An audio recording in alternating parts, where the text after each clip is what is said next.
Hello दोस्तों, स्वागत है आपका हमारे चैनल वायस विद कुशवाहा पर। और आज की कहानी का नाम है बिटिया का गुरूर उसका मायका। राघव जी के दो संतान हैं। बड़ा बेटा सुमित और छोटी बेटी आंचल है। सुमित आंचल से लगभग 5-6 साल बड़ा है। घर में सब कुछ हंसी खुशी से चल रहा था, मगर 4 साल पहले राघव जी की पत्नी सीमा जी की तबीयत अचानक खराब रहने लगी। जांच कराने पर पता चला कि उन्हें पेट का कैंसर है, जो काफी फैल चुका है। काफी इलाज कराने के बाद भी उनकी हालत में कोई सुधार नहीं हुआ। जब उन्हें लगने लगा कि अब वे ज्यादा दिन जीवित नहीं रह पाएंगी, तो वे एक दिन अपने पति राघव जी से बोली, मैं अब ज्यादा दिन जीवित नहीं रहूंगी। आंचल अभी 14-15 वर्ष की है और घर संभालने के लिहाज से अभी बहुत छोटी है।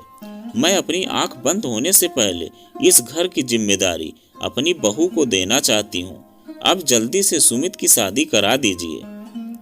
राघव जी ने उन्हें बहुत समझाया कि वे जल्द ही ठीक हो जाएंगी और जैसा वे अपने बारे में सोच रही हैं वैसा कुछ नहीं होगा। लेकिन शायद सीमा जी को यह आभास हो गया था कि अब उनकी जिंदगी के दिन गिनती की रह गई है। इसलिए वे पति से आग्रह करते हुए बोली, ठीक है, यदि अच्छी हो जाऊंगी तो बहू के साथ मेरा बुढ़ापा अच्छे से कट जाएगा। लेकिन सुमित के लिए बहू ढूंढने में कोई बुराई तो नहीं है। मुझे भी तसल्ली हो जाएगा कि मेरा घर अब सुरक्षित हाथों में है। राघव जी ने सुन रखा था कि व्यक्ति को अपने अंतिम समय का आभास हो ही जाता है। अब बीमार पत्नी की इच्छा का सम्मान करते हुए उन्होंने सुमित के लिए बहू ढूंढना शुरू कर दिया। एक दिन सुमित का मित्र आशुतोष अपनी बहन कंचन के साथ उनके घर आया। सुमित ने उन दोनों को अपनी मां से मिलवाया। जब तक सुमित और आशुतोष आपस में बातचीत में मशगूल रहे, कंचन सीमा जी के पास ही बैठी रही। उनका उनके साथ बातचीत करने का अंदाज, उनके लिए उसकी आंखों में लगाव देखकर राघव जी ने फैसला कर लिया कि अब उन्हें सुमित के लिए लड़की ढूंढने की जरूरत नहीं है। उन्होंने सीमा जी से अपने मन की बात बताई, जिसे सुनकर सीमा जी के चेहरे पर एक चमक सी आ गई और वे बोली, आपने तो मेरे मन की बात कह दी। सुमित को भी इस रिश्ते पर कोई आपत्ति नहीं थी। दोनों परिवारों की रजामंदी से सुमित और कंचन की शादी तय हो गई। शादी के बाद जब मायके से विदा होकर कंचन ससुराल आई तो सीमा जी उसके हाथ में आंचल का हाथ देते हुए बोली, कंचन, मैं मुंह दिखाई के रूप में तुम्हें अपनी बेटी सौंप रही हूँ। मेरे जाने के बाद इसका ध्यान रखना। कंचन भावुक होकर बोली, मम्मी जी, आप ऐसा मत बोलिए, आपका स्थान कोई नहीं ले सकता। बेटा सबको एक न एक दिन जाना ही है, लेकिन यदि तुम मुझे यह वचन दे सको कि मेरे जाने के बाद तुम आंचल का ध्यान रखोगी, तो मैं चैन से अंतिम सांस ले पाऊंगी। माँ जी, आप विश्वास रखिए, आज से आंचल मेरी ननद नहीं, मेरी छोटी बहन है। बेटे के विवाह के 2-3 महीने के अंदर ही बीमारी से लड़ते लड़ते सीमा जी की मृत्यु हो गई। कंचन हालांकि उम्र में बहुत बड़ी नहीं थी, लेकिन उसने अपनी सास को दिया हुआ वादा पूरे मन से निभाया। उसने आंचल को कभी ननद नहीं बल्कि अपनी सगी बहन से बढ़कर ही समझा। बड़ी होती आंचल का वैसे ही ध्यान रखती जैसे एक बड़ी बहन अपनी छोटी बहन का रखती है। वह अक्सर आंचल से कहती, आंचल, बड़ी भाभी, बड़ी बहन और माँ में कोई भेद नहीं होता। आंचल के विवाह योग्य होने पर सुमित और कंचन ने उसकी शादी खूब धूमधाम से कर दी। विवाह में कन्यादान की रस्म का जब समय आया तो राघव जी ने मंडप में उपस्थित सभी लोगों के सामने कहा, कन्यादान की रस्म मेरे बेटे बहू ही करेंगे। विवाह के बाद विदा होते समय आंचल कंचन से चिपक कर ऐसे रो रही थी जैसे वह अपनी माँ से गले लग कर रो रही हो। ननद भाभी का ऐसा मधुर संबंध देखकर विदाई के बेला में उपस्थित सभी लोगों की आंखें खुशी से नम हो गई। आंचल शादी के बाद ससुराल चली गई। दूसरे शहर में ससुराल होने के कारण उसका मायके आना अब कम ही हो पाता था। उसका कमरा अब खाली रहता था, लेकिन उसकी साज सज्जा, साफ सफाई अभी भी बिल्कुल वैसी ही थी, जैसे लगता हो कि वह अभी भी यहीं रह रही हो। सुमित के ऑफिस से लौटने के बाद कंचन अपने और सुमित के लिए शाम की चाय आंचल के कमरे में ही ले जाती, ताकि उस कमरे में वीरानगी न पसरी रहे और उसकी छत और दीवारें भी इंसानी सांसों से महकती रहे। एक दिन पड़ोस में रहने वाले नारायण जी राघव जी के घर आए। बातों बातों में वे उनसे बोले, आपकी बिटिया आंचल अपने घर चली गई है, उसका कमरा तो अब खाली ही रहता होगा, आप उसे किराए पर क्यों नहीं दे देते, कुछ पैसा भी आता रहेगा। यह बातचीत अभी हो ही रही थी कि उसी समय कंचन वहां चाय देने आई। ननद आंचल से माँ की तरह प्रेम करने वाली कंचन को नारायण जी की बात सुनकर बहुत दुख हुआ। वह उनसे सम्मान पूर्वक किंतु दृढ़ता से बोली, अंकल क्या शादी के बाद वही घर बेटी का अपना घर नहीं रह जाता? हाँ, जहाँ उसने चलना सीखा हो, बोलना सीखा हो और जहाँ तिनका तिनका मिलकर उसके व्यक्तित्व ने साकार रूप लिया हो। अंकल, बेटी पराया धन नहीं बल्कि ससुराल में मायके का सृजनात्मक विस्तार है। शादी का अर्थ यह नहीं है कि उसके विदा होते ही उसके कमरे का इंटीरियर बदल दिया जाए और उसे गेस्ट रूम बना दिया जाए या चंद पैसों के लिए उसे किराए पर दे दिया जाए। बहू, तुम जो कह रही हो वह ठीक है, लेकिन व्यवहारिकता से मुंह मोड़ लेना कहाँ की समझदारी है? अंकल, रिश्तों में कैसी व्यवहारिकता? रिश्ते कंपनी की कोई डील नहीं है कि जब तक क्लाइंट से व्यापार होता रहे तब तक उसके साथ मधुर संबंध रखे और फिर संबंधों को खत्म कर ली जाए। व्यवहारिकता का तराजू तो अपनी सोच को सही साबित करने का उपक्रम मात्र है। तब नारायण जी बोले, लेकिन इससे बेटी को क्या मिलेगा? अंकल, मायका हर लड़की का गुरूर होता है, जहाँ से उसे अनवरत ऊर्जा मिलती रहती है।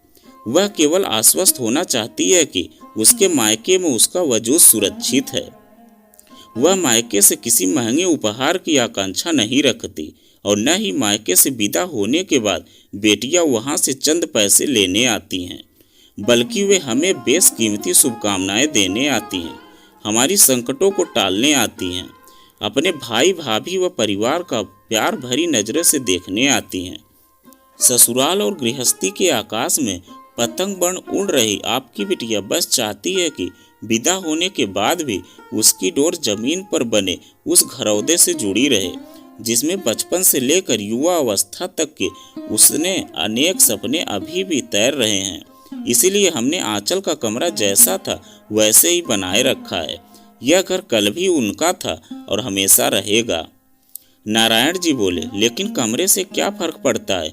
मायके आने पर उसकी इज्जत तो होती ही है। कंचन बोली, अंकल जी, यही सोच का अंतर है। बात इज्जत की नहीं बल्कि प्यार और अपनेपन की है।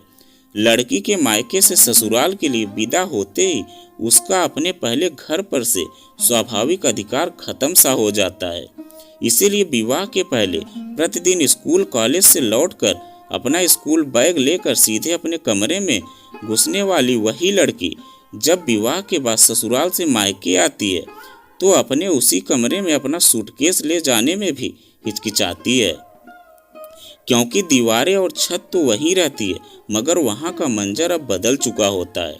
लेकिन उसी घर का बेटा यदि दूसरे शहर में अपने बीवी बच्चों के साथ रह रहा हो तो वह भी यह मानते हुए कि यह उसका अपना घर है, उसका कमरा किसी और को नहीं दिया जाता।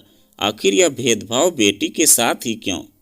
जो कुछ दिन पहले घर की रौनक होती थी, यदि संभव हो तो बिटिया के लिए भी उस घर में वह कोना अवश्य सुरक्षित रखा जाना चाहिए, जहां नन्ही सी परी के रूप में खिलखिलाने से लेकर एक नई दुनिया बसाने वाली एक नारी बनने तक उसने अपनी कहानी अपने माता पिता भाई बहन के साथ मिलकर लिखा हो। हर लड़की की पीड़ा को स्वर देती हुई कंचन की दर्द में डूबी बात को सुनकर नारायण जी को एक बारगी करंट सा लग गया। उन्हें पिछले दिनों अपने घर में घटित घटनाक्रम याद आ गई, जब उनकी अपनी बेटी अपने मायके आई थी। वे बोले, बहू, तुमने मेरी आंखें खोल दी। परसों मेरी बेटी ससुराल से मायके आई थी।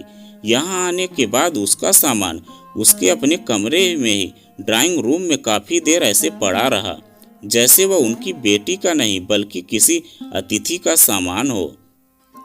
बेटा अपना बेटी जैसी बात को बचपन से अब तक सुनते आए हमारी मनोभूमि वैसे ही बन जाती है, और इसी भाव ने मेरी बेटी को कब चुपके से घर की सदस्य अपने ही घर में अतिथि बना दिया, उस मासूम को पता ही नहीं चला। पता नहीं क्यों मैंने उसका कमरा किसी और को क्यों दे दिया। यदि आंचल की तरह मेरी बेटी का कमरा भी उसके नाम सुरक्षित रहता तो वह भी पहले की भांति सीधे अपने कमरे में जाती। जैसे कॉलेज से आने के बाद वह सीधे अपने कमरे में अपनी दुनिया में चली जाती थी। यह बोलते हुए उनकी आंखें भर आई और गला अवरुद्ध हो गया।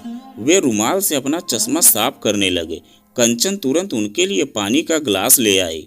पानी पीकर गला साफ करते हुए नारायण जी बोले, बहु उम्र में इतनी छोटी होने पर भी तुमने मुझे जिंदगी का एक गहरा पाठ पढ़ा दिया है। मैं तुम्हारा शुक्रिया कैसे अदा करूं? कंचन बोली, अंकल यदि आप मुझे शुभकामनाएं स्वरूप कुछ देना चाहते हैं तो आप घर जाकर अपनी बेटी से कहिए कि तुम अपने कमरे को वैसे ही सजाओ जैसे तुम पहले किया करती थी। मैं आज बचपन वाली अपनी बेटी से फिर से मिलना चाहता हूँ। यही मेरे लिए आपका उपहार होगा।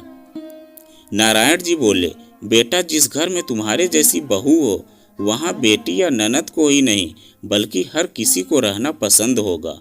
आज से मेरी बेटी का गुरूर भी काम करने लगा है।